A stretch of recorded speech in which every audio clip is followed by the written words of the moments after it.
Hello, welcome back. तो इस video में हम देखेंगे एक क्वेश्चन। ये क्वेश्चन आया था एक बच्चे के पेपर में, प्री बोर्ड में आया था और 1 या 2 मार्क्स में आया था। क्वेश्चन मुझे अच्छा लगा, मैंने सोचा आप सबके साथ शेयर कर देता हूँ, क्या पता इससे मिलता जुलता आपके पेपर में आ जाए। तो क्वेश्चन में बोला है, right the following statement in Java in single line using constructor. अब आधे बच्चों का नहीं खोपड़ी ये कंस्ट्रक्टर देख करके खराब होगी कि भाई ये कंस्ट्रक्टर क्या बोल दिया कि कंस्ट्रक्टर का यूज करके यही काम एक लाइन में करना है। एक लाइन में हम तो 10 लाइन में ना कर पाए हैं, तो आधे बच्चे तो वहीं पागल हो जाएंगे और वो उसको स्किप कर देंगे, जबकि इसमें कुछ है नहीं, कुछ भी नहीं है इसमें करने का। तो क्वेश्चन वाला है कि हमें एक स्ट्रिंग दे रखी और ऑब्जेक्ट का नाम है एस। ठीक है, string S equal to ICSC board. मैंने यहाँ बोला ऑब्जेक्ट का नाम है एस, ये मैं भी तुम्हें समझाऊंगा ऐसा मैंने क्यों बोला। ठीक है, इसको वेरिएबल भी बोल देते हैं, वो भी बात ठीक है। तो string S equal to ICSC board, और हमें यहाँ दिख रहा है कि हमने यहाँ पर एक वैल्यू स्टोर करी है एस के अंदर। ठीक है, अब इन्होंने बोला कि इसको एक और तरीके से करके दिखाओ, कंस्ट्रक्टर का यूज करके, और यहाँ पर एक ही लाइन में से करना है। ठीक है, तो चलो देखते से कवर करते हैं कैसे करेंगे हम इसे। इसका सोल्यूशन देखने के बाद तुमसे एक रिक्वेस्ट भी करूंगा कि कंस्ट्रक्टर वाली जो मेरी प्लेलिस्ट है उसको भी देख लेना, क्योंकि वहां पर इससे रिलेटेड मतलब कंस्ट्रक्टर चैप्टर से रिलेटेड भी कुछ क्वेश्चन है जो मैंने वहां कवर करे हैं और वो इंपॉर्टेंट भी है। ठीक है, मतलब कंस्ट्रक्टर टॉपिक भी अपने आप में इंपॉर्टेंट है क्योंकि उससे इस टाइप के क्वेश्चन बन सकते हैं। ठीक है, तो इसका सोल्यूशन देखने के बाद एक बार उस चैप्टर को भी आप, उस प्लेलिस्ट को आप देख लेना, मैं उसे एंड में लगा दूंगा। String S equal to ICSC board लिखा है।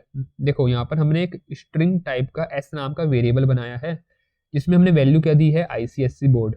जब भी कोई स्ट्रिंग टाइप का वेरिएबल बनाते हो तो उसकी जो भी वैल्यू होती है वो डबल कोट्स के अंदर रहेगी, जैसे आईसीएससी बोर्ड डबल कोट्स के अंदर आया है। सिंगल कोट गलती से भी मत देना, सिंगल कोट कैरेक्टर के लिए यूज होते हैं, कैर टाइप के लिए यूज होते हैं। तो स्ट्रिंग में एक चीज तो ये है, पहला पॉइंट, कि डबल कोट के अंदर जो भी वैल्यू हम देंगे वो स्ट्रिंग होगी। कुछ भी दे सकते हो, कुछ भी स्पेशल सिंबल भी दे सकते हो, कुछ भी दे सकते हो, बस डबल कोट के अंदर आएगा, पहली चीज। दूसरा, एक और बात इसमें जो इंपॉर्टेंट है वो है, जो स्ट्रिंग होती है ये एक क्लास होती है। ठीक है, ये हम इस क्लास को as a data type use करते हैं। जैसे अगर मैं तुम्हें दूसरा एग्जांपल लूँ, जैसे इंट n इक्वल टू 5 लिखा है मैंने, तो यहाँ पर जो ये इंट है ये क्या है, जो ये इंट लिखा है मैंने ये क्या चीज है, ये एक डेटा टाइप है ना, कैसा, प्रिमिटिव, जो पहले से है जावा में। लेकिन स्ट्रिंग एक डेटा टाइप नहीं है। देखो यहाँ लिखा है string class represent character string. String एक क्लास है पर हम उसे as a data type use करते हैं। तभी लिखने का तरीका कुछ ऐसा है कि पहले हमने डेटा टाइप लिखा, फिर उसके आगे वेरिएबल का नाम, फिर उसमें वैल्यू डालते हैं। स्ट्रिंग लिखा, फिर आगे वेरिएबल का नाम, फिर हमने उसमें वैल्यू डाली।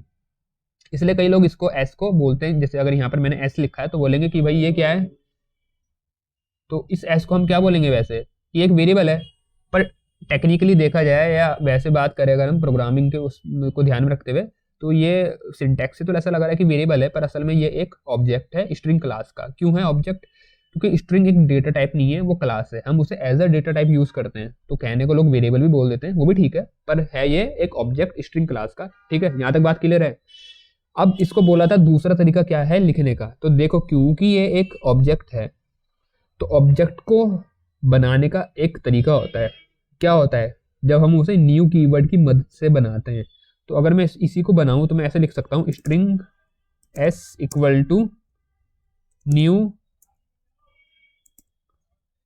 न्यू, फिर क्लास का नाम जो क्या है स्ट्रिंग, और उसके अंदर जो हमें वैल्यू देनी है, स्ट्रिंग जो हमें देना है वो क्या है, आईसीएससी बोर्ड।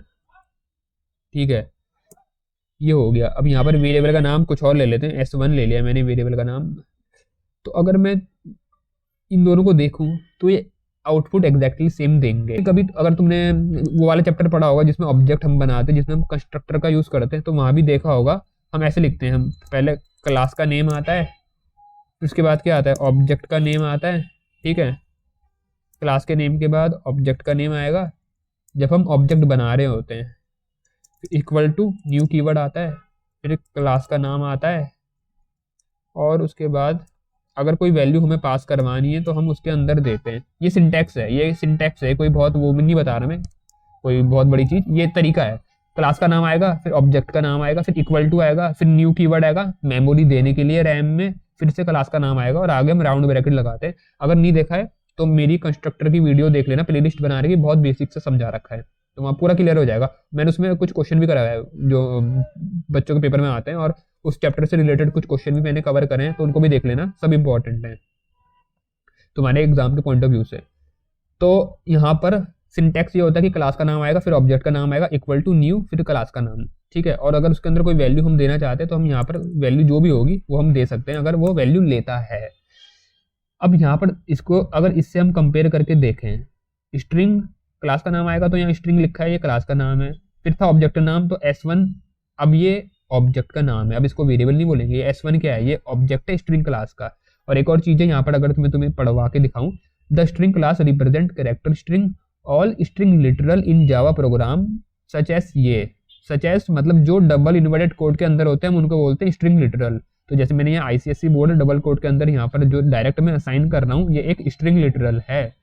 तो बोला है कि सारे string literal are implemented as instance of this class, और इंस्टेंस का मतलब होता है ऑब्जेक्ट, तो इन सबको वो एज इम्प्लीमेंट करता है एक ऑब्जेक्ट की तरह से इस क्लास के।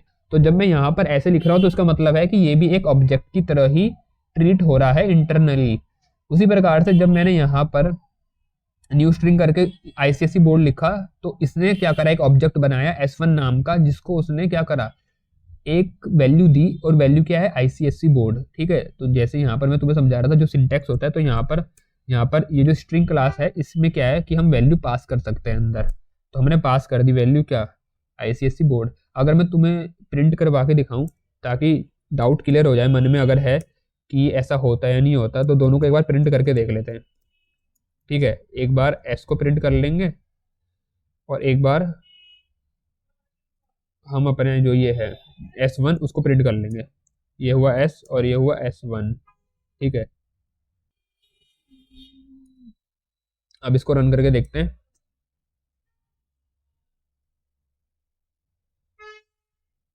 तो देखो ICSE बोर्ड लिखा आ रहा है 2 बार।